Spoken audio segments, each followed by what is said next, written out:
भारत के महान धार्मिक स्थलों में से एक वैष्णो देवी का मंदिर श्रद्धा और भक्ति का अद्वितीय प्रतीक है।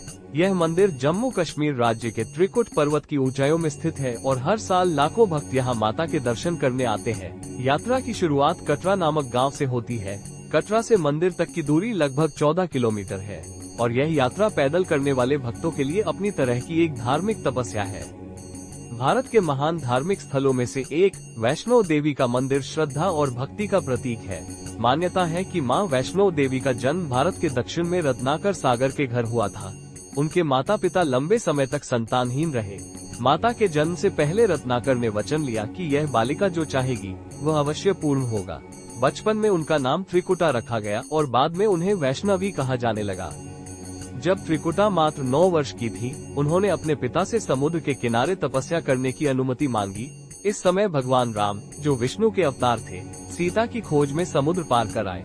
त्रिकुटा ध्यान में लीन थी और उनकी दिव्यता देखकर राम भी प्रभावित हुए। त्रिकुटा ने राम से कहा कि उन्होंने उन्हें अपने पति के रूप में स्वीकार कर लिया है। श्री राम ने समझाया कि वह केवल सीता के प्रति निष्ठावान है, लेकिन आश्वस्त किया कि कलयुग में वे कल्कि रूप में प्रकट होंगे और उनसे विवाह करेंगे। इसके बाद राम ने त्रिकुटा को उत्तर भारत के त्रिकुटा पर्वतों में स्थित गुफा में ध्यान और तपस्या करने के लिए कहा। इसी समय माता ने रावण के विरुद्ध श्री राम की विजय के लिए नवरात्र मनाने का निर्णय लिया। यही कारण है कि आज भी श्रद्धालु नवरात्र के 9 दिनों में माता की भक्ति और रामायण का पाठ करते हैं। समय के साथ माता वैष्णो देवी की अन्य कथाएं भी प्रसिद्ध हुई। ऐसी ही एक कहानी श्रीधर नामक भक्त की है। वे कटरा कस्बे से करीब 2 किलोमीटर दूर हंसली गांव में रहते थे। एक दिन माता ने मोहक युवा लड़की का रूप धारण कर उन्हें दर्शन दिए और भंडारे का आयोजन करने को कहा। पंडित जी ने गांव और आसपास के लोगों को बुलाया। भैरव नाथ भी वहां आए, जो एक अत्यंत क्रोधी और शक्ति संपन्न व्यक्ति थे। वे हमेशा अपने वचनों का पालन करवाते और जो उनकी बात नहीं मानता उस पर श्राप देते या मार डालते। भैरव नाथ ने श्रीधर से मांस और शराब की मांग की। ये सुनकर श्रीधर बहुत चिंतित हो गए, क्योंकि वे जानते थे कि भैरव नाथ की प्रवृत्ति अत्यंत क्रोधी और शक्तिशाली है और किसी भी परिस्थिति में वो अपनी इच्छाओं को पूरा करवाए बिना नहीं रहेंगे। तभी माता वैष्णो देवी ने एक सुंदर बालिका के रूप में प्रकट होकर स्थिति संभाली। उन्होंने भैरव नाथ से कहा कि जो भी भंडारे में भोजन है वही भोजन ग्रहण करें और किसी को उनकी इच्छानुसार मांस या शराब नहीं मिलेगी। बालिका के उत्तर से भैरव नाथ क्रोधित हो गए और बालिका को दंड देने के लिए उठे, पर बालिका रूपी माता ने भैरव नाथ से संघर्ष करना उचित नहीं समझा और त्रिकुट पर्वत की ओर चली गई।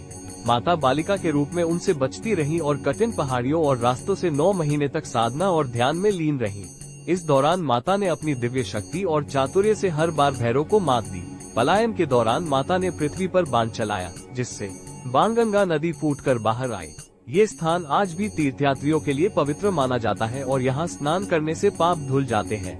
नदी के किनारे चरण पादुका में माता के पांव के निशान आज भी मौजूद है। फिर माता ने अर्धकुंवारी की गुफाओं में 9 महीने तक ध्यान किया। जब भैरव उन्हें पकड़ने आया तो देवी ने अपना रौद्र रूप धारण किया और भैरव का सिर अलग कर दिया। भैरव ने मृत्यु से पहले क्षमा याचना की। देवी ने उसे वरदान दिया कि तीर्थ यात्रा पूरी करने वाले भक्त उसके मंदिर में भी दर्शन करें। अंततः देवी ने 3 पिंडों सहित चट्टान का रूप धारण किया और ध्यानमग्न हो गई। पंडित श्रीधर ने उनकी पूजा और विधियां अपनाई। देवी प्रसन्न हुई और उन्हें आशीर्वाद दिया। तब से श्रीधर और उनके वंशज माता वैष्णो देवी की पूजा करते आ रहे हैं। वैष्णो देवी की यात्रा केवल दर्शन ही नहीं, बल्कि श्रद्धा, भक्ति, साहस और धैर्य का अनुभव भी है। हर भक्त अपनी श्रद्धा और विश्वास के साथ कठिन मार्ग भी आसान बना सकता है। भक्त जैसे ही अपनी यात्रा आरंभ करते हैं, पहला पड़ाव बाणगंगा आता है। श्रद्धालु मंत्रों का जाप और प्रार्थना में लीन रहते हैं। इसके बाद मार्ग चरण पादुका की ओर बढ़ता है। यहाँ माता के पवित्र चरणों का दर्शन होता है। लोग फूल, दीप और नैवेद्य अर्पित करते और चरण स्पर्श कर आशीर्वाद प्राप्त करते हैं। ये भक्तों के लिए पहला आध्यात्मिक अनुभव है। अर्धकुंवारी पार करने के बाद भक्त मंदिर प्रांगण में प्रवेश करते हैं। यहाँ माता का रूप महाकाली, महालक्ष्मी और महासरस्वती के रूप में देखा जाता है। भक्त फूल, दीप और नैवेद्य अर्पित करते। मंदिर में भजन, पूजा और दीप प्रज्वलन का विशेष महत्व है।